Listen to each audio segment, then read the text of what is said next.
시작하겠습니다.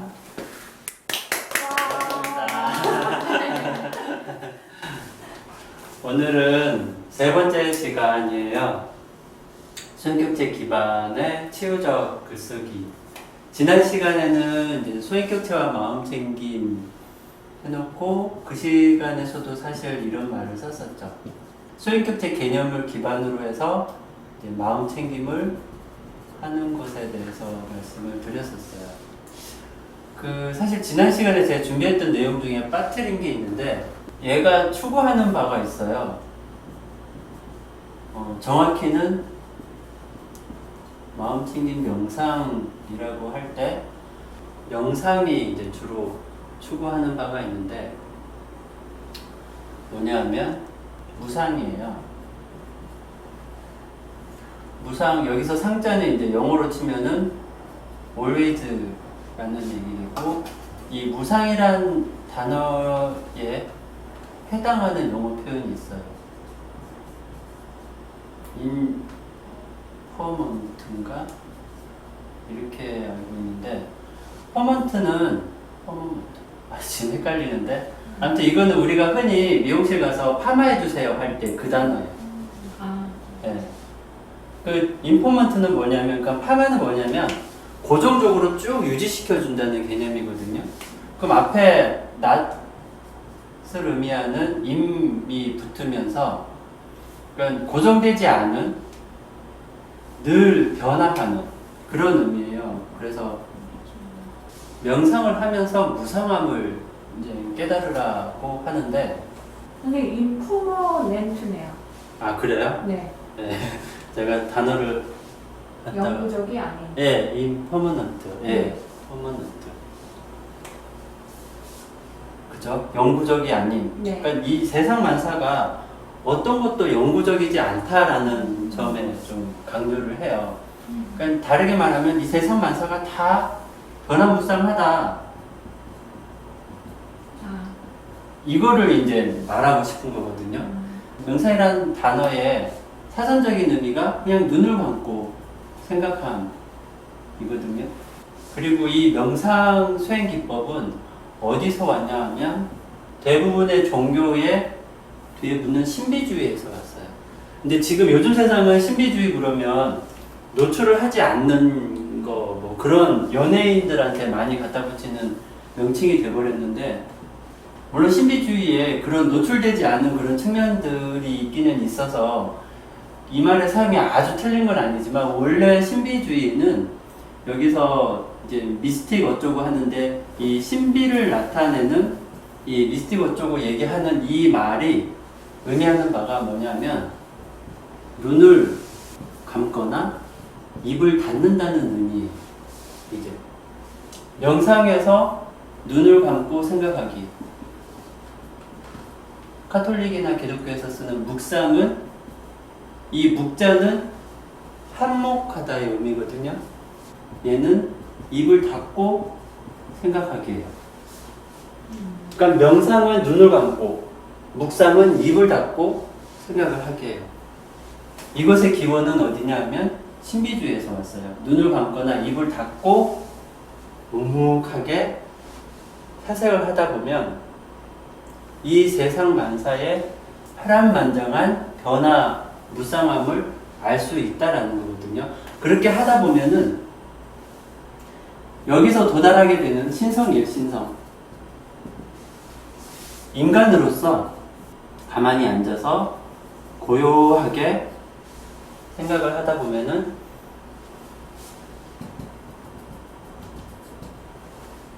신성에 도달한다. 불교식으로 말하면 공에 이제 도달한다가 되거든요. 근데 이거를 왜 하는가는 사실 아직 다 나오지가 않았어요. 신성에 도달하네, 뭐 공을 만나네 하는 거. 일반적인 예를 들어 기독교 신비주의, 뭐 이슬람 신비주의, 유대교 신비주의, 힌두 신비주의 하면서 지금까지 수천 년 동안 살아남은 대부분의 거대 종교들에게는 다 그 뒤에 신비주의라는 말이 붙어요. 이 신비주의는 신성을 만나기 위한 굉장히 좀 폐쇄적인 어떤 행위들로 이루어져 있어요. 그 중에 하나가 묵상이나 명상이고요. 얘네들의 공통점은 눈을 감거나 입을 닫고 묵묵하게 의식의 아주 깊은 저편까지 이제 도달하게 되는데, 그 과정에서 불교는 이거를 되게 많이 강조를 했어요. 왜냐면 불교에서 추구하는 게 뭐냐면 해탈, 열반이거든요. 이게 뭐냐면 고진멸도라는 말을 써요. 이거는 이제 이거 많이 오해되고 있는 말 중에 하나인데, 고가 있다. 네 가지 진리라고도 하는데 괴로움이라는 게 있다라는 거예요. 인간의 삶에는 괴로움이라는 게 있어.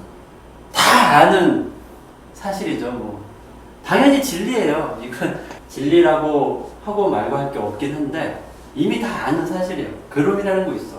근데 우리는 이게 잘못 전달해서 사는 것 곧 괴로움이야 라는 말로 이상하게 왜곡돼 버렸어요. 만약에 이게 진리라면 라이프 이퀄, 예를 들어서 이거라면 우리는 솔직히 이거에 대해서 얘기 안 해요. 왜냐면 사는 게 괴로움 뿐인데, 괴로움밖에 없는데 괴로움에 대해서 새삼스럽게 얘기를 하겠냐고요. 이해되시나요? 무슨 얘기인지? 네. 괴로움 외에 다른 건 없고 괴로움 뿐이라면 산다는 게 괴롭네 어쩌네 라는 말 자체를 하고 말밖에 없어요. 그냥 괴로운 거니까 새삼스럽게 하나도 없다는 얘기죠. 근데 우리가 사는 게 힘드니 어쩌네 얘기를 하는 건 힘들지 않음이 있기 때문에 그게 가능하다라는 거거든요. 괴롭지 않은 게 뭔가 있기 때문에 우리는 괴로움에 대해서 얘기를 하는 거고, 이 괴로움에서 벗어나는 것에 대해서 많이들 얘기를 하는 거라, 산다는 건 괴로운 거다 라는 말은 틀린 말이라는 거죠. 잘못된 이 말이 그냥 괴로움이라는 게 있다가 원래의 의미인데 이게 이제 잘못 전달이 되고요. 이 단어도 굉장히 많이 오해되고 있는 말인데, 물론 집착이란 말로 가장 많이 이제 얘기되고 있어요. 원래 본 뜻은 얽매이네요. 물론 이 말이 집착이라는 단어랑 연결은 돼요. 그죠? 그래서 보통은 이제 어떤 욕구, 욕망, 뭐 이런 것들에 집착을 한다, 뭐 이렇게들 얘기를 하는데, 우리는 꼭 욕구나 욕망뿐만 아니라 많은 것들에 얽매여서 살아요. 예를 들어 어떤 분은 좋은 사람이 되기 위해서, 착한 사람으로서 살아가기 위해서 그 착한 사람 컴플렉스에 얽매여 살기도 하고요.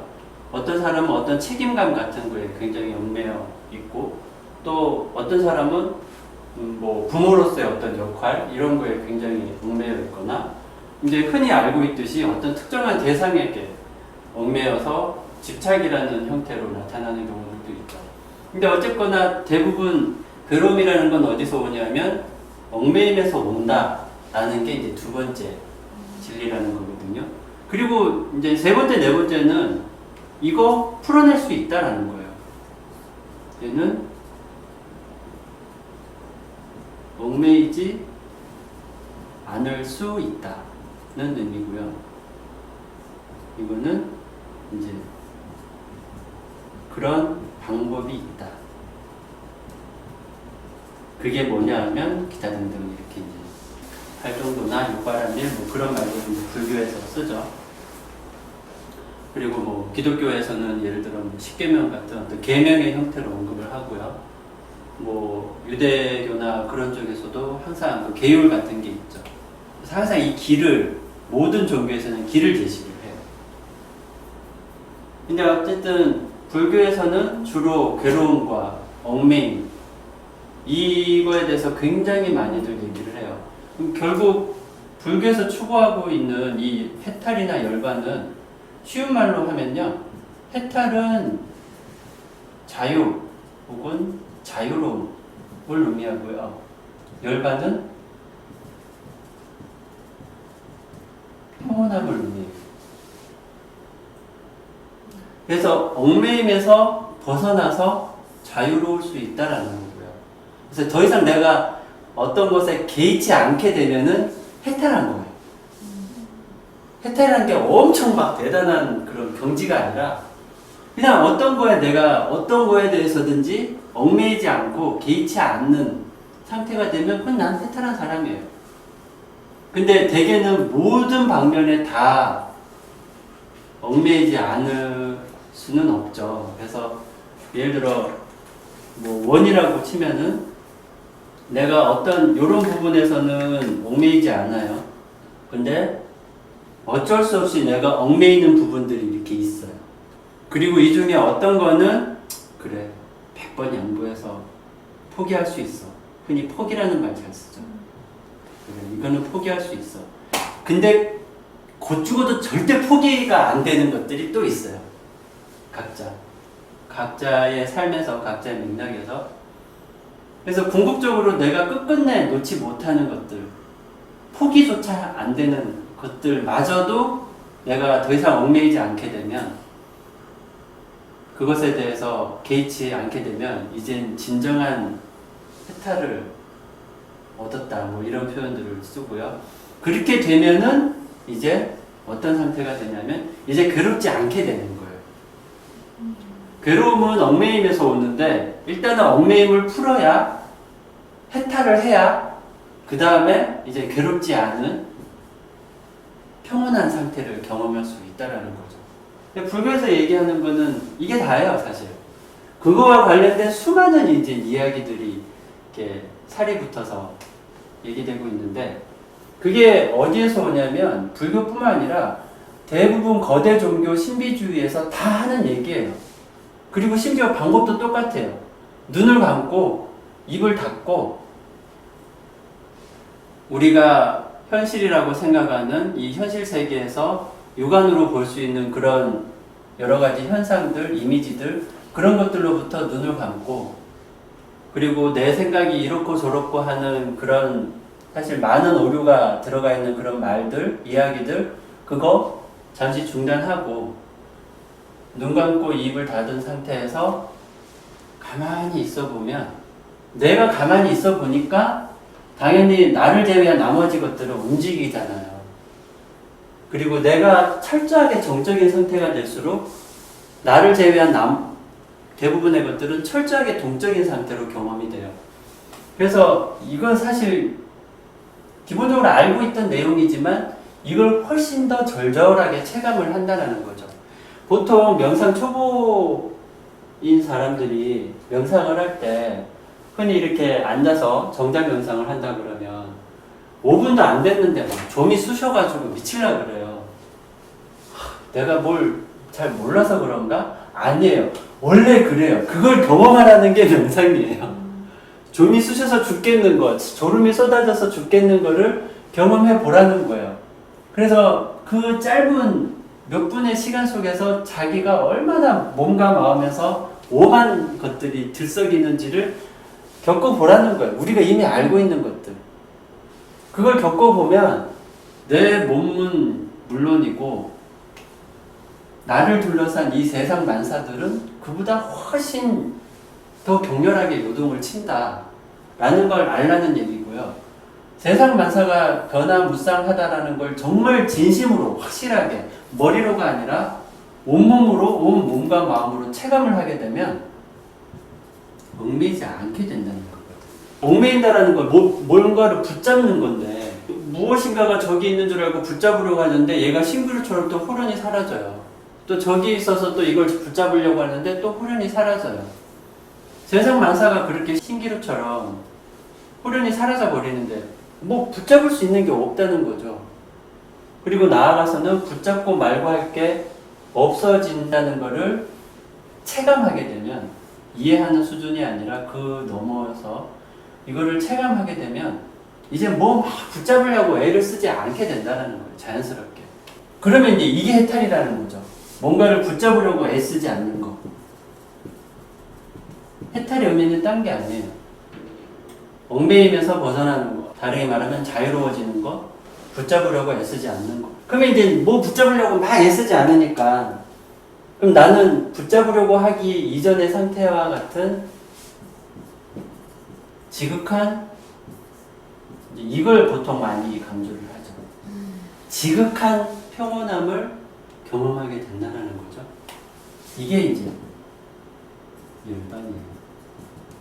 꼭 이렇게 수행하다가 돌아가셔야만 도달하는 게 아니라 근데 사실 그런 말들이 나올 수 있는 것도 죽으면 편안해 보이거든요.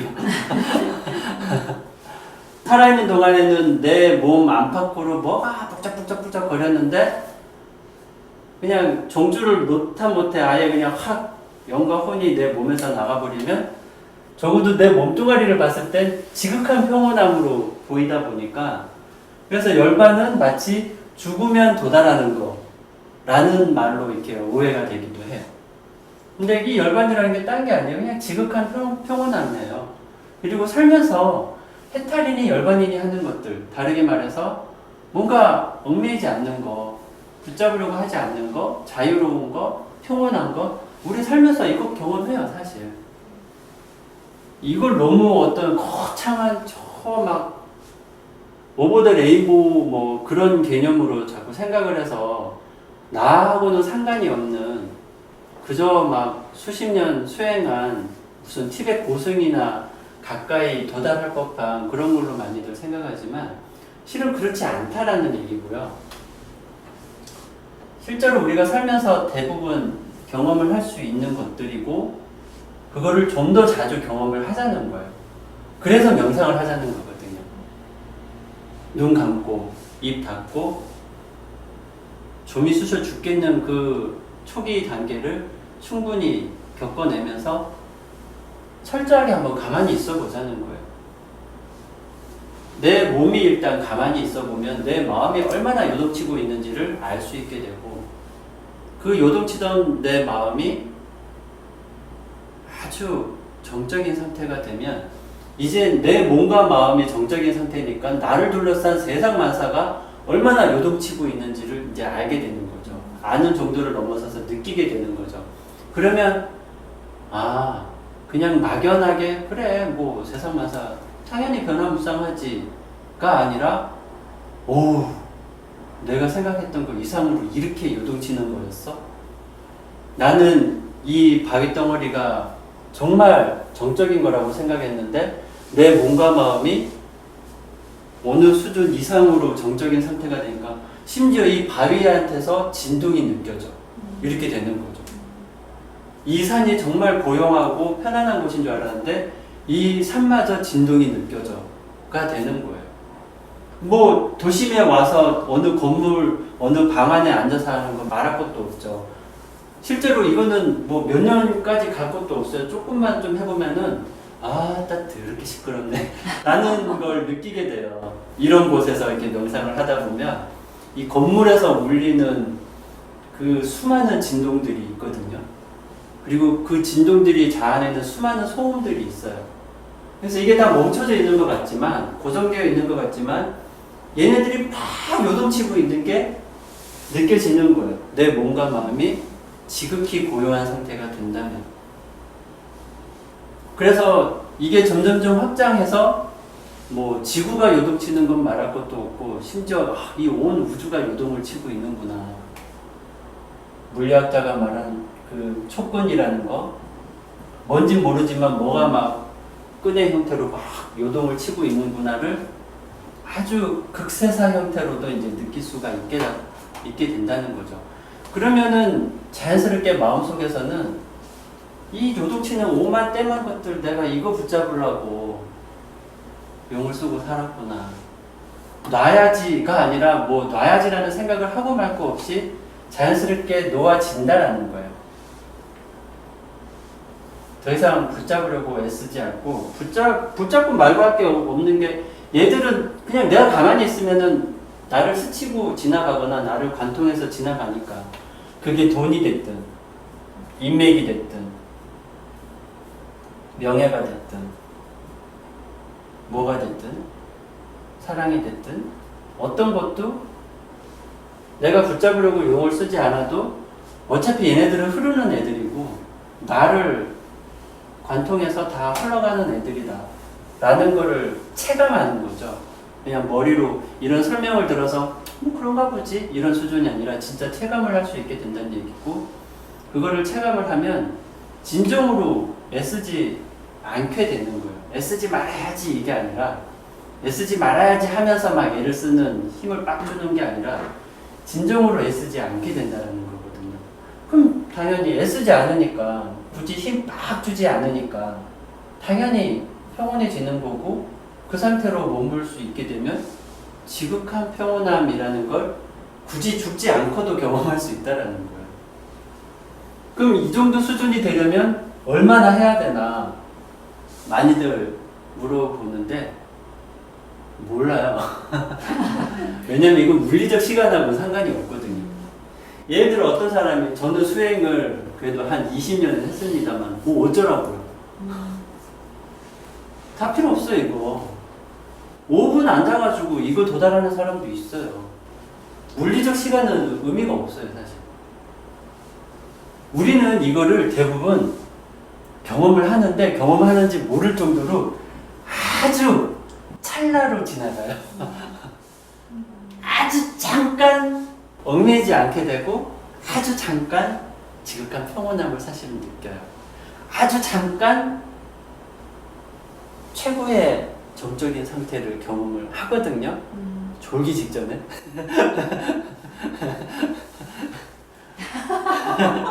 졸기 직전에. 그리고 졸아버리다 보니까 내가 그랬는지를 까먹는 거예요. 우리가 할 일은 이거를 경험을 한 해 만에가 아니라 얼마나 이 순간순간 지나가는 이 점점의 경험들을 어떻게 하면 이제 계속 이어붙일 수 있을까.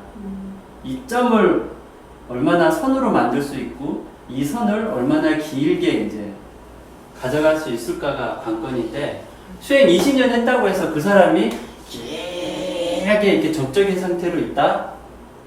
그건 장담할 수가 없어요. 신앙하고 비슷한데요? 믿음하고. 맞아요. 네. 예. 20년 믿음 생활 했다고 해서 이 사람이 꼭 나보다 훨씬 더 신성에 가까워져 있다라고 장담할 수가 없어요. 예수님 모르고 살다가 막 지하철에서 불신지요 막 이러고 근데 이러다가 어느 날 전단 시험 딱 받았는데 이상하게 그날은 그 문장에 꽂혀요. 회심까지는 모르겠고 문장 좋은데 말빨 죽여 이러고는 잊어먹고 살다가 왠지 그게 계속 뇌리에서 벗어나지 않은 상태로 있다가 가서 그냥 한번 뭔 얘기 하나 한번 들어보자. 사실 이런 게 필요하거든요. 뭔 얘기 하나 한번 들어보자 라는 심산으로 가서 들어봤는데 어머 내 영혼을 막 세탁해주는 느낌이 막 들어. 그러면 이제 이 사람은 이제 일단은 느낌표가 하나가 펴진 거죠. 네. 그리고 이 참 처음 느껴보는 것 같기도 하고 오랜만에 느껴보는 것 같은 이 맑아지는 느낌, 다음에 또 가서 들으면 또 느껴질 수 있을까? 이미 낚인 거예요 이 사람은. 이렇게 와서 또 들어요. 들어보니까 솔직히 내가 그동안 살면서 괜히 이렇게 뭐 기독교 하면은 막 괜히 쓸데없이 반말하고 막 색안경 끼고 막 편견을 가지고 있던 그런 것에서 저렇게 좋은 말이었어? 이제 새삼스럽게 알게 되는 거죠. 그러면서 한 번만 더 들어보고 진짜 딱 한 번만 이렇게 했는데 이제 여기서 마음에서 뭐가 교정시가 이제 일 나라 하는 거죠. 와라 이제 나한테 더 이상 거기서 꿈틀거리지만 말고 이제 와라. 그럼 이 사람은 믿음 생활 몇 년 필요 없어요. 그냥 딱 3번 목회 말씀 듣고 어느 누구보다 더 가까이 신상에 도달할 수가 있다는 거예요.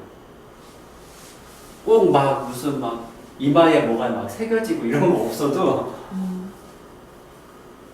충분히 가능하다라는 얘기죠. 희망이 있네요.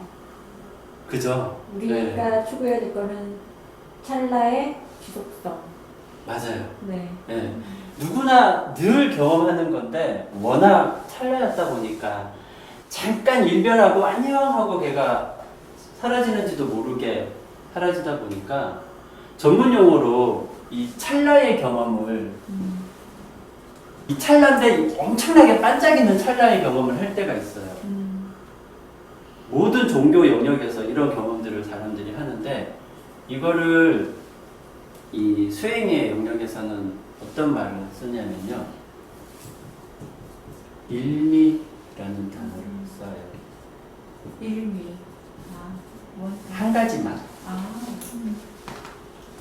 무슨 의미냐면요.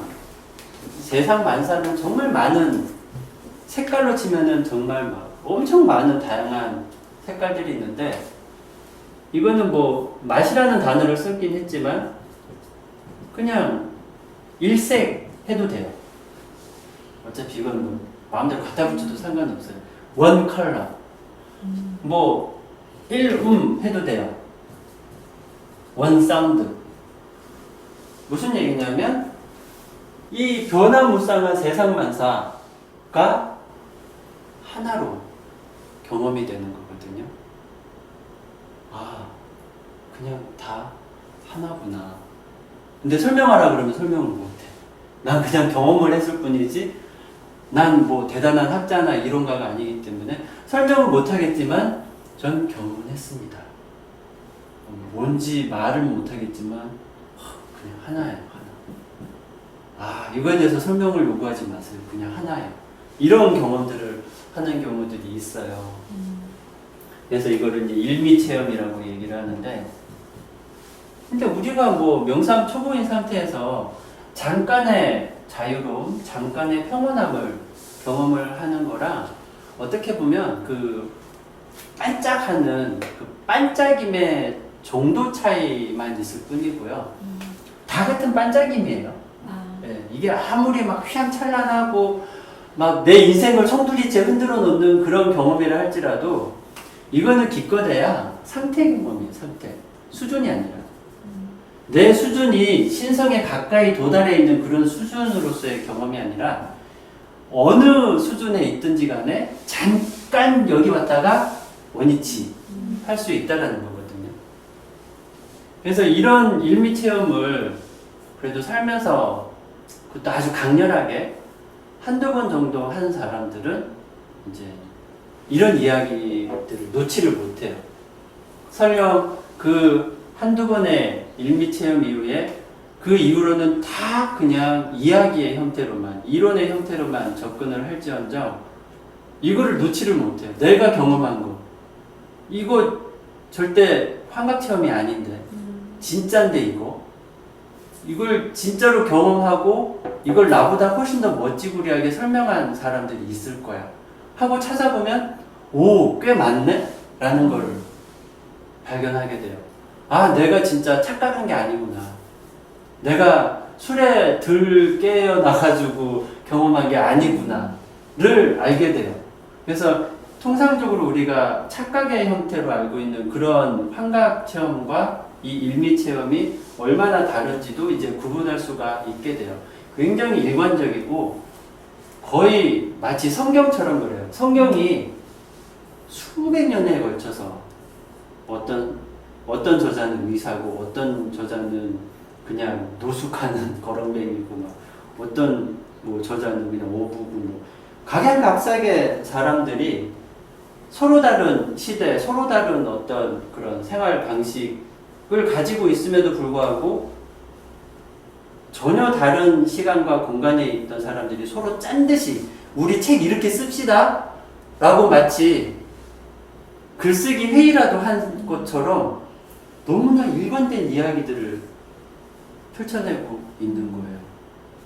뭐 불경이야 한 사람으로부터, 뭐 물론 이것도 한 사람으로부터 시작이 됐다지만 한 사람의 이야기가 한 500년 동안 구전이 되다가 500년 이후부터 이제 지금으로 치면 2000년 전부터 기록으로 남기 시작했던 건데, 이건 심지어 구전이라고 하기에도 애매해요.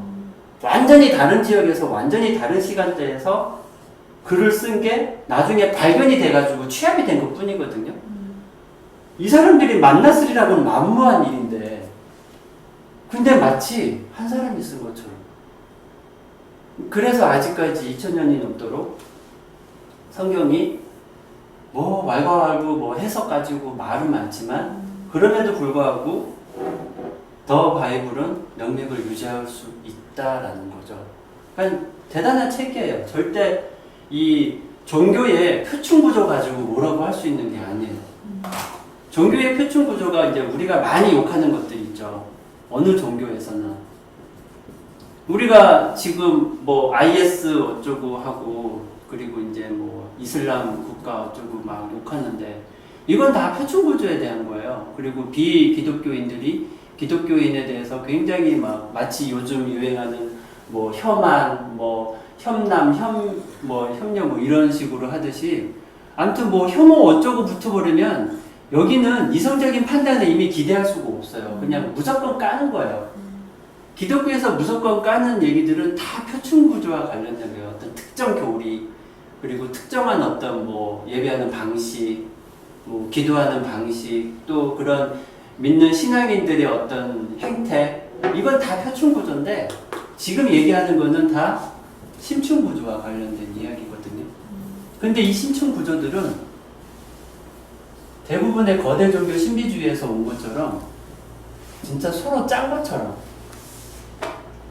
불교의 이 심층 구조와 기독교의 심층 구조에 들어가 보면은 마치 그것마저도 한 사람이 두 개의 종교를 만들어낸 것처럼 너무나 많은 이야기들이 닮아 있어요. 근데 그게 이슬람 신비주의에서도 마찬가지고요. 유대교 신비주의 마찬가지고 엄청나게 오래됐다는 힌두교 신비주의에서도 역시 마찬가지예요. 다 그 기본 근간에서는 하는 이야기들이 결국은 우리 좀 편안하게 잘 삽시다 이런 얘기예요.